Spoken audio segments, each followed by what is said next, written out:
So I'd like to kind of start with the most recent. So obviously we have the DOJ now going and talking to PAGCOR. They want to review the licenses.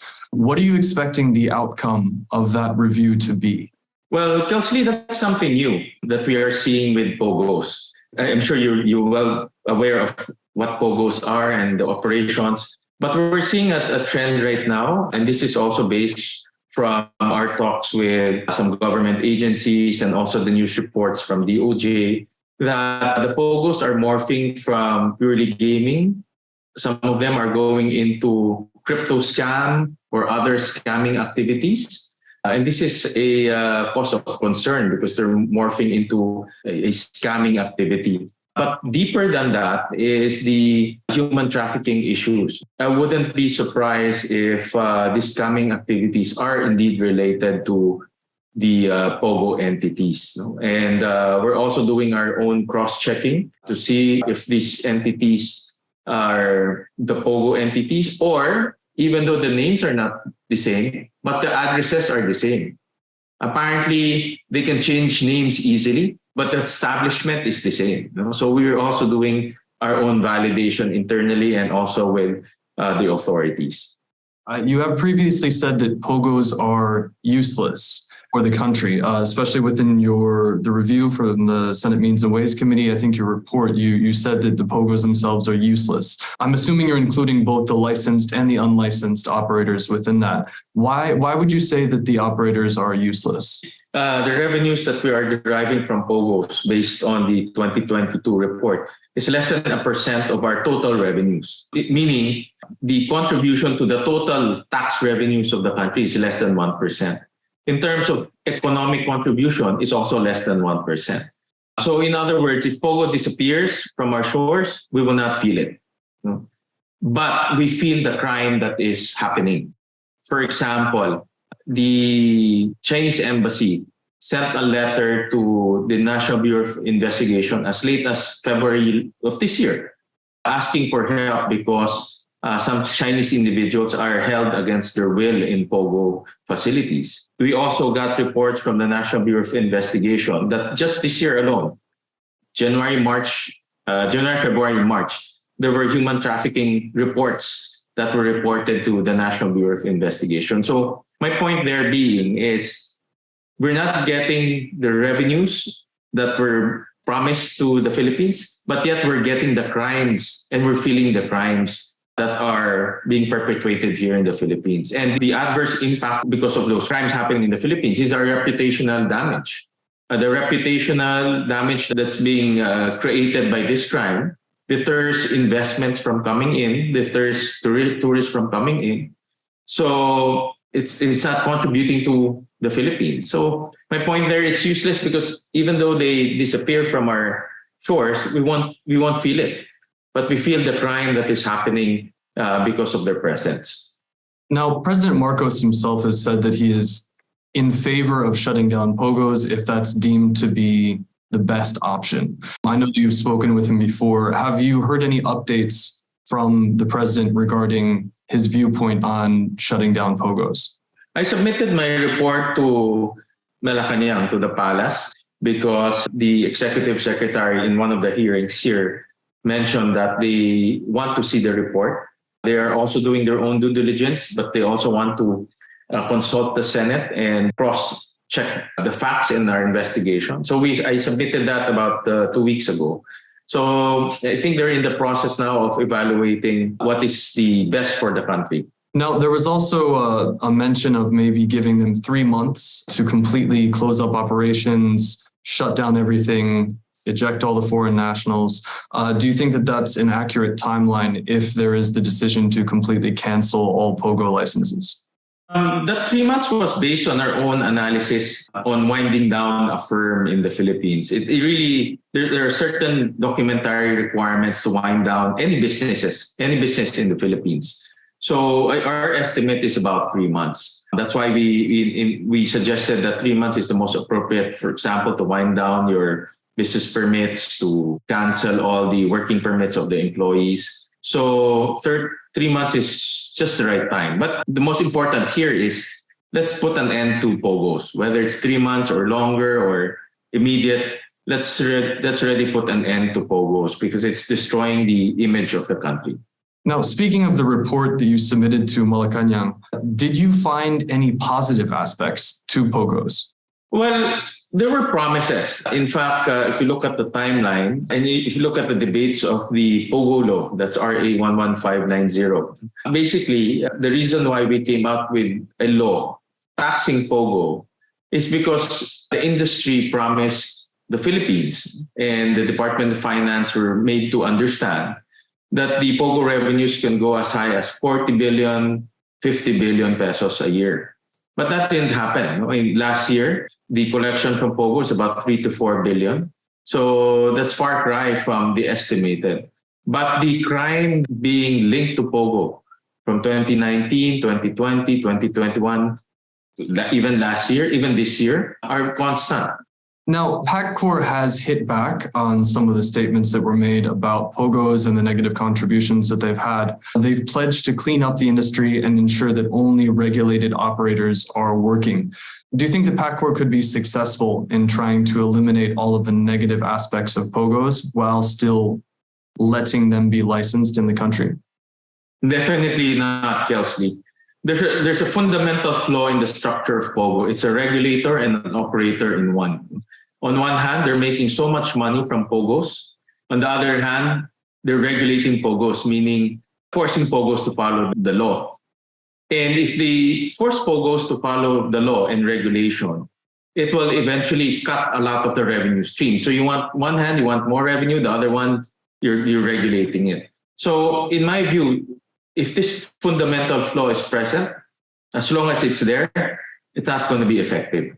And we've seen it since 2017. PAGCOR's statement is always going to clean up, cooperate with the authorities, coordinate with the enforcers, but it's not happening because of that fundamental flaw. Now, there have been large changes to the composition of PAGCOR, and also Chairman Tenko did say that he was looking forward to divesting the assets of PAGCOR, so Casino Filipino in particular. I understand you're of the contrary viewpoint. You would like to make PAGCOR an operator only and set up a new regulatory body. Is that correct?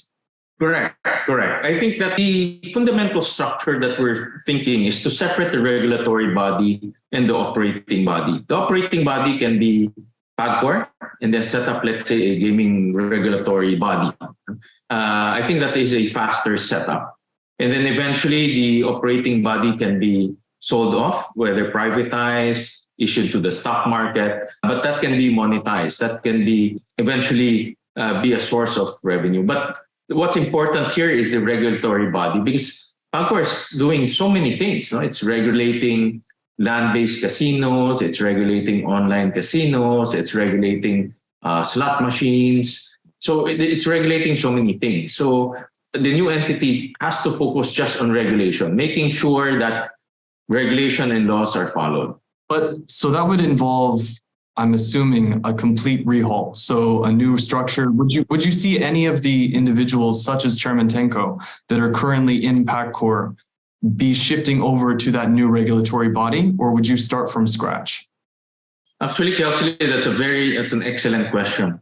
It's a very good question, because every new administration, and you can look at the records through the internet, every new administration, their campaign promise and their promise to the people is always to privatize PAGCOR, to sell off PAGCOR. But once they're there and they enjoy the perks of PAGCOR, they forget about these things. I've heard the privatization model and promise so many times. But I think what happened here, because of POGOs, it became so glaring that the conflict of interest is not working. And it's causing lives in our country. Because the conflict of interest, as a regulator, PAGCOR should be the one really pushing to shut down airing POGOs, to investigate airing POGOs, but they're not doing that. Of course, they say they're coordinating it, but there's no push. That's why we're seeing all of these criminal activities flourishing in our country. What about in terms of the regulatory body? You mentioned that PAGCOR has so many different things it does. I mean, it has to regulate POGOs, POGOs, including sports betting, online casino. It has the land-based casinos itself. It has its own casinos. Do you think that the new regulatory body should have all of the same functions? Should they be regulating land-based and online, or should there be a split between that? Well, the model that we are looking at is the model in the States. Well, personally, the model that I'm looking at is, so there's one regulator that regulates all games of chance, whatever that is. And then you have the private sector going into operations. And all government does is to regulate that private sector. Whether the regulation comes in the form of gaming tax or other forms, government just focuses on regulation, making sure that they follow the rules. For example, I'll give you a very basic example, Kelsey, like gambling addiction. That's a real problem also. It might be not as highlighted in the Philippines, but PAGCOR has, because it's doing both things, it doesn't promote to stop gambling addiction, because on the other hand, they're making money on gambling addiction, but on the other hand, they know it's not good for the country. So that's another glaring conflict of interest that's not working to the best interest of society. It's interesting you mentioned that, because during the pandemic, there was the commencement of POGOs. So when you're speaking about gambling addiction, I'm assuming you're speaking mostly about local Filipinos, right? You're trying to avoid gambling addiction within the country. So what is your viewpoint on POGOs? Should they also be allowed? It has to be regulated. It has to be regulated. From what I understand from POGOs, it's allowed to get local bets. And I think these are sports-oriented online bets, if I'm not mistaken. But it has to be regulated. Number one, they cannot accept bets from minors. Second, we have to make sure that there's a certain limit on bets as well. It cannot be unabated bets. If you remember the e-sabong, I don't know if you're familiar with that, Kelsey. The e-sabong was a disaster. It was, in fact, some of the politicians said it was a new drug, a new shabu, because everyone was addicted. As young as 6 years old, were betting on sabong. So we should not repeat that mistake. Because e-sabong created a lot of societal problems, broken families, policemen getting indebted. That should not happen anymore. So in other words, we have to regulate that form of gaming. Now, I understand that your family does have some ties to the gaming industry, but I wanted to ask, are there positive aspects to gaming overall? We've seen the great success of Entertainment City. We've seen the growth of Clark.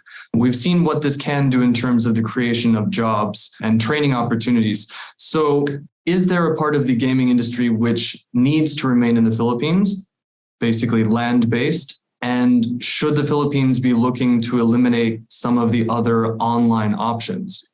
Well, my view on gaming is there are a lot of successful models that we can study and emulate. Like, for example, Macau, Las Vegas, even Singapore. They started attracting gaming companies to come in. And Singapore is much more conservative when it comes to governance. So my view on gaming is we have to regulate it. Meaning we have to make sure that those who are below 18 cannot go and bet. We have to make sure that there's no gambling addiction. We have to make sure that access is also very limited. And my view is that gaming should be a contributor to our economy, meaning they should also have hard investments coming into the country. For example, land-based, like for example, here in the Philippines, we have a lot here in the gaming area. Those brought in investments, those brought in capital goods, and at the same time, it created jobs, thousands of jobs. So the gaming entity should contribute to the economy as well as to employment. That's my view. That's why with POGO, it's the other way around. If you look at the employment figures of POGO during the height in 2019, they employed 120,000 employees, of which 100,000 are foreigners and 20,000 are local. So almost 80% are foreigners. So it's not creating the employment necessary for the country. And then we looked at all the balance sheet of the POGOs, all 120 plus service providers, 60 plus licensees. We looked at the balance sheet that they declared to the SECs, and we don't see any fixed investment or any capital expenditures that they brought into the Philippines. A lot of them are leasing. So meaning they find an empty land and they just lease. So my point of the matter there is there's a huge difference between the land-based casinos, online casinos, in particular POGOs, because the land-based brings hard investments. But we have to regulate it as well. It cannot be just an open season for land-based casinos, because we have to also understand that there are consequences to gaming. Looking at the regulator itself, there have been the changes in terms of its structure. We do have Chairman Tenko has come in recently, comes more from a business background. How would you evaluate the performance of PAGCOR so far? Well, I'm hoping that Chairman Tenko will take more of a practical view, and I hope he will not be lured by the perks of PAGCOR. There's a lot of perks in PAGCOR being the chairman and president, and I've seen that in the past. No? So I hope he push for reforms, and one of which will be removing that conflict of interest. I think we can start from there. Let the private sector do the gaming and the casino operations. That's what they do best. Let the government regulate, because that's what government does best. So I think that's a good start to reform the whole gaming industry in the Philippines. And that model is nothing new. You know, we've seen that in the US, we've seen that in other jurisdictions. And my personal view on that, that's a much more clear-cut structure, and that will eliminate a lot of the problems on the ground. Looking at this year, do you expect to continue to see more of these problems with POGOs, let's say in the next month, in the next 2 months, before some action can be taken?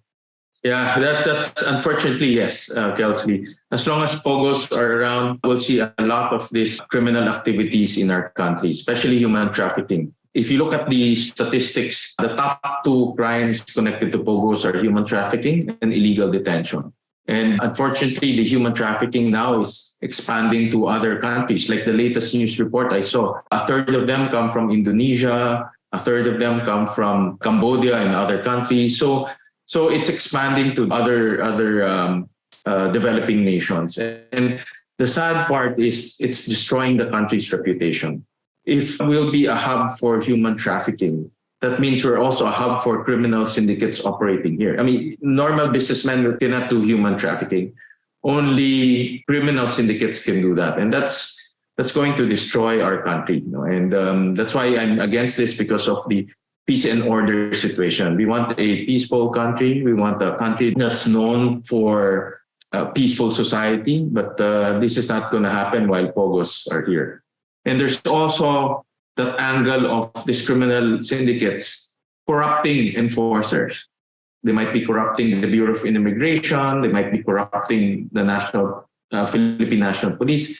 And that's scary. That's scary for us locals here, because where will we go to if these things happen? So while it's still controllable and while we can still nip it at the bud, let's already do the right thing, because it's not contributing economically. I mean, it's a no-brainer, Kelsey. If it's not doing you any good and you're just seeing all the vices and the crime, why allow it to stay in the Philippines? We can lure our other businesses here in the Philippines that are not connected to crime. Speaking of trying to eliminate any possible problems for the country, looking at what happened in Macau recently, they basically eliminated junkets because they were exactly worried about criminal activity. Some of it actually was involving side betting happening in the Philippines. So would you be a proponent of keeping junkets, or do you think that there's any problem with junket activity in the Philippines right now? Well, just to be fair, Kelsey, I've not heard of any issues with junkets. Just to be fair, I cannot answer that with certainty because I haven't really done deeper research on that. But from what I hear, I don't hear of anything. But again, if China bans it, then there's something wrong, and it has to be a signal to us, and we have to again look at this very carefully. There's another interesting angle that we should also look at. Based on our research, the Philippines is the only country hosting POGOs. Apparently, Cambodia banned it already because of criminal activities. So we're the only country in the world that allows POGOs to operate in their own jurisdiction. At the same time, if you look at all the tycoons and the conglomerates in the Philippines, none of them are involved in POGOs. So my point of matter there, if this is as lucrative and as profitable as what they say, then all of these conglomerates, the Ayalas, the Polkongways, should be in the business of POGOs, but none of them are in that. In my opinion, it goes to show that this business is really not for the long haul and not for a peaceful country. And that's why as long as it's here, we'll see a lot of problems, a lot of issues, especially on crime. When would you hope to see all of the POGOs closed? How soon? Well, it's going to be an ongoing battle, admittedly. The POGOs are also spending a lot of money, Kelsey, to clean up their image. Online, offline media, they're also big advertisers. So they're spending a lot of money to clean up their image. And they're also spending a lot of money to destroy people who are against POGOs. I receive my fair share of fake news and attacks in social media, and that's part of the job. But from what we analyze is POGOs is also spending a lot of money to clean up its image across the board. And that's why it's an ongoing battle. And I will keep myself very active in this issue and continue the battle until they leave the country, until the country shuts down every single POGO here in our country.